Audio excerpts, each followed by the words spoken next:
Kita gini aja, dijual aja susah, mengerikan kan? Dijual susah.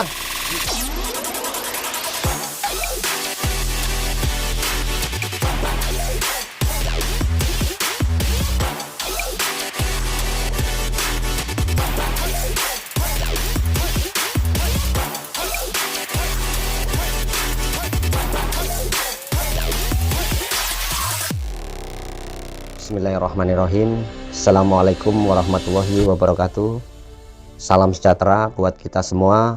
Om Swastiastu, Namo Buddhaya, salam kebajikan.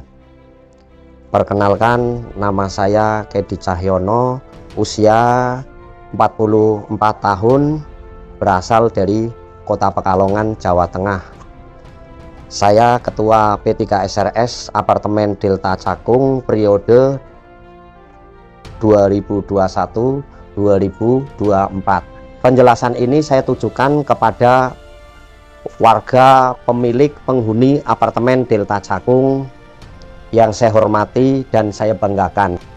Apa yang saya sampaikan di video ini saya bisa bertanggungjawabkan baik di dunia maupun di akhirat.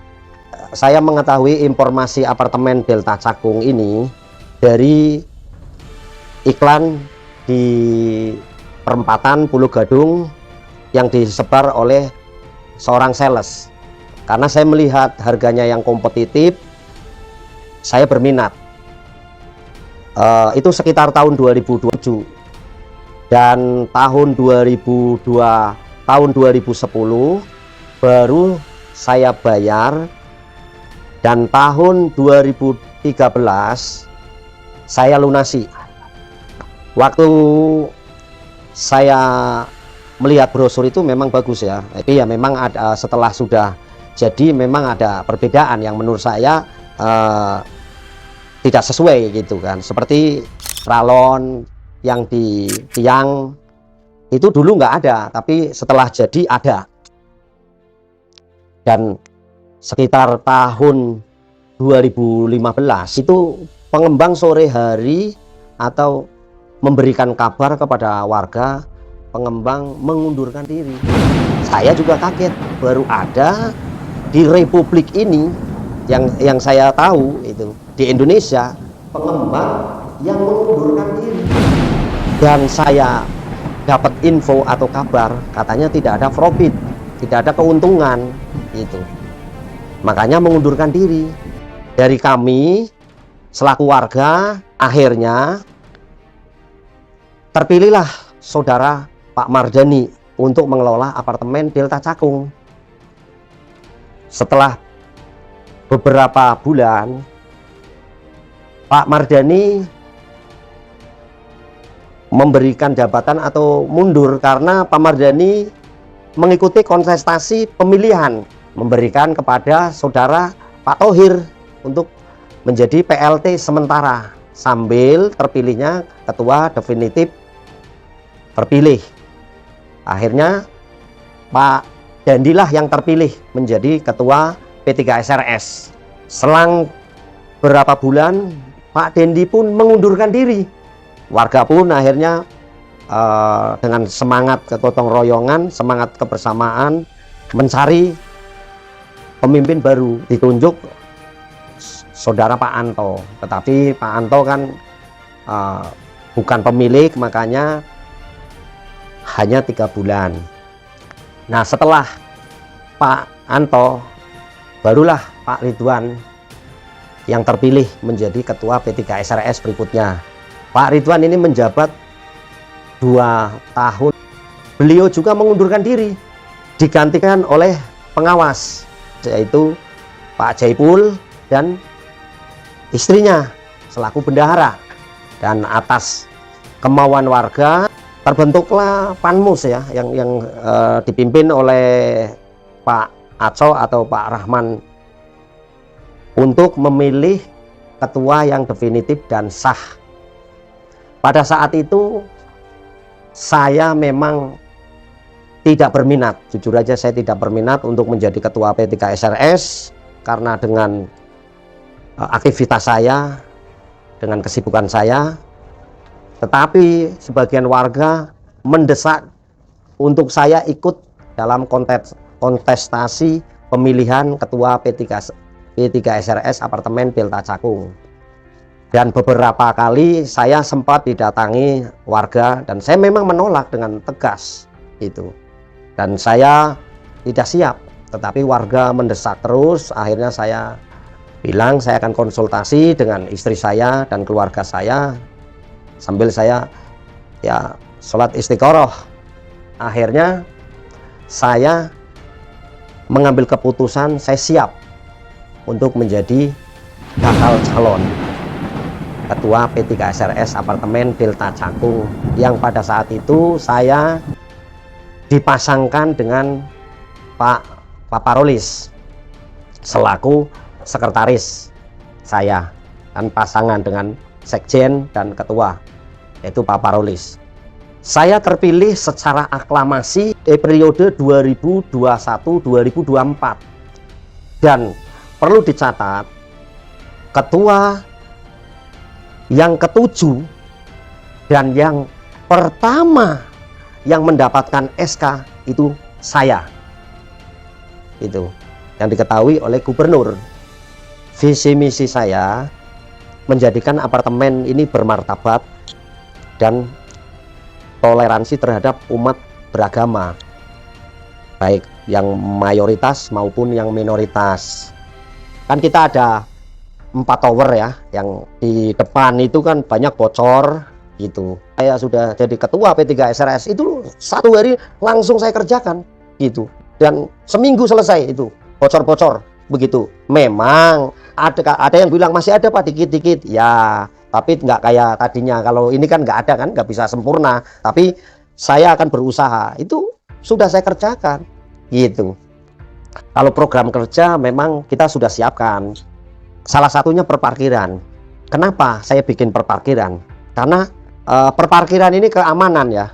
Makanya saya masuk ini program utama, karena sudah beberapa kali kendaraan yang hilang. Nanti kan kalau perparkiran depan sudah bagus, pelan-pelan kita akan buka yang pintu belakang. Kenapa? Nanti kalau belakang dibuka dulu belum ada parking, itu berbahaya. Itu kita nggak bisa monitor keluar masuknya kendaraan atau warga. Tapi nanti kalau ada palang parkir gitu, kita bisa memonitor gitu kendaraan segala macam gitu kan, jadi nggak takut kehilangan. Nah, itu akan menjadi nilai plus atau investasi nanti. Jadi roda ekonomi akan jalan nanti di situ. Itu banyak sekali yang potensi-potensi yang belum digunakan atau digali gitu kan. Kita gini aja, dijual aja susah, mengerikan kan, dijual susah gitu. Nah, kita bisa naik, minimal dijual gampang. Setelah gampang naik lagi kelasnya, dijual lebih mahal. Nah, untuk menuju ke situ, ke tangga itu, anak tangga itu, kita perlu keamanan, yaitu perparkiran, biar aman, kendaraan tidak perlu resah, takut kehilangan. Investor nggak mau masuk, itu kalau keamanannya tidak terjamin, gitu. Kunci dimanapun keamanan yang terutama, itu keamanan dulu, itu. Orang beli rumah aja kan aman dulu, aman nggak, gitu. Makanya ada yang namanya pintu rumah, kunci. Itu kenapa? Aman. Gitu. Ini perparkiran yang saya bikin, itu kerjasama ini dengan bentuknya PKS antara P3 SRS dengan PT RIS Kenari dan negara yang diwakili oleh UP Parkir gitu. Menjamin kendaraan karena ORIS, kita ada asuransinya ORIS loh. Kalau hilang diganti, lecet kita bisa klaim. Nah, dan harganya mobil itu per parkir itu 125 gitu, motor 50 per bulan. Tuh kan, harus kita berpikir panjang juga, jangan berpikir oh ini bayar 125 gitu. Jadi manfaatnya gitu, kita manfaatnya 125 1 bulan loh itu. Sedangkan kita banyak loh parkir-parkir kita ini di Alfa aja yang ini 2000, kita berapa menit ya, kalau kita kali kan berapa kan gitu kan. Program yang kedua fasilitas umum ya, kita akan benahi memang pelan-pelan, karena memang segi dari finansial kita atau IPL kita itu perlu diketahui termurah di dunia. Siapapun yang jadi pemimpin itu harus berpikir 1000 kali, karena bagaimana memutar uang segitu sedangkan yang harus dikerjakan itu banyak. Itu sebenarnya saya banyak yang saya kerjakan, tetapi kan kita melihat finansialnya itu ya. Tadi fasum fasos gitu kan, kita akan bikin olahraga ya kan, memang kan sudah ada lapangan futsal, tapi kita akan perbaiki dan kita memang akan kita pindahkan sebenarnya lapangan futsal itu di sebelah dekat kolam renang gitu kan, depannya gitu kan, biar mobil kendaraan itu bisa berputar gitu kan. Itu jadi lebih efisien ya menurut saya. Jadi banyak sekali sebenarnya yang potensi-potensi bisa digunakan. Nah ini kan ada lagi kolam renang ya, ini kan kolam renang tapi tidak berfungsi, namanya kolam renang tapi nggak berfungsi. Kita akan perbaiki gitu. Seperti dulu di zaman kepemimpinan Pak Thohir itu sudah berjalan, dan saya ikut serta dalam kepengurusan beliau sempat. Nah sekarang kan terbengkalai, nah itu akan kita perbaiki. Saya tidak menyalahkan yang dulu-dulu, kita akan melihat ke depan, saya nggak mau melihat ke belakang. Itu yang baik saya lanjutkan, yang belum baik ya saya akan perbaiki gitu kan. Namanya kepemimpinan itu punya style masing-masing gitu kan, dan perlu dicatat gitu kan. Saya ini ketua P3 SRS yang mengabdikan diri ya, kerja sosial gitu. Bukan saya nyebut saya nggak digaji, tapi toh kenyataan memang nggak digaji gitu. Gaji saya itu cuma apa, perlu dicatat, gaji saya caci sama maki gitu. Jadi kalau salah ya saya dimaki, kalau benar ya memang tugasnya pemimpin gitu kan. Tapi bagi saya nggak ada masalah gitu kan. Saya sudah terbiasa masalah dicaci dan dimaki, nggak apa-apa bagi saya. Yang penting saya menjalankan sesuai dengan konstitusi, amanat, dan sesuai Pergub 132. Ada yang bilang dengan saya, waduh, cita-cita ini terlalu ambisius, terlalu besar, bermimpi. Ya, saya sampaikan, mimpi dulu gitu. Kalau orang takut mimpi nggak sukses, mimpi dulu lah, mimpi aja takut.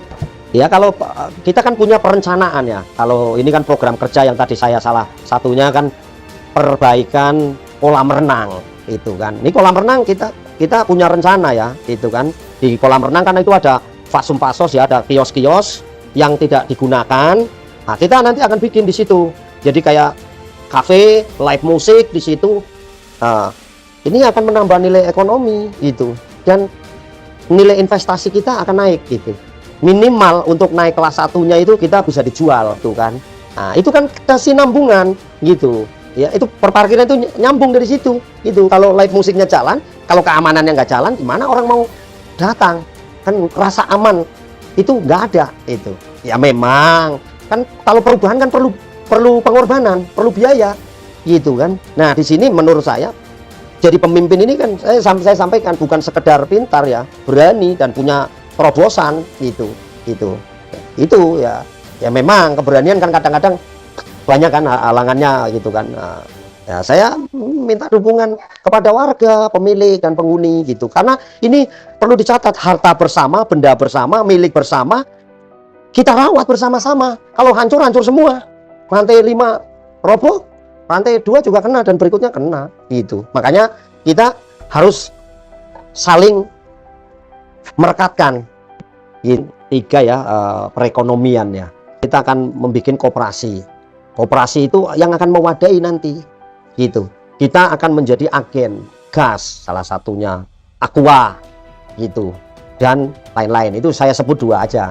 Ada pertanyaan, Pak, kalau nanti dibikin agen dari koperasi, membuat agen, atau P3 SRS membuat agen gas, Aqua akan mematikan pedagang. Ada pertanyaan dari salah satu warga, saya kan agen ini saya akan menjual kepada toko, jadi saya tidak menjual kepada konsumen atau warga. Jadi toko membeli kepada saya, dan keuntungan itu akan nanti siapa yang menjadi anggota koperasi itu akan dapat dibagikan setiap 3 bulan atau nanti bagaimana itu kan. Tidak ada yang tidak mungkin di dunia ini gitu. Kalau memang kalau cita-cita jangan setinggi pohon nangka ya. Cita-cita seperti founding father kita, Bung Karno, setinggi langit, biar kita jatuh di bintang-bintang itu kan. Makanya ada yang bilang dengan saya, waduh, cita ini terlalu ambisius, terlalu besar, bermimpi. Ya, saya sampaikan, mimpi dulu gitu. Kalau orang takut mimpi nggak sukses, mimpi dulu lah, mimpi aja takut.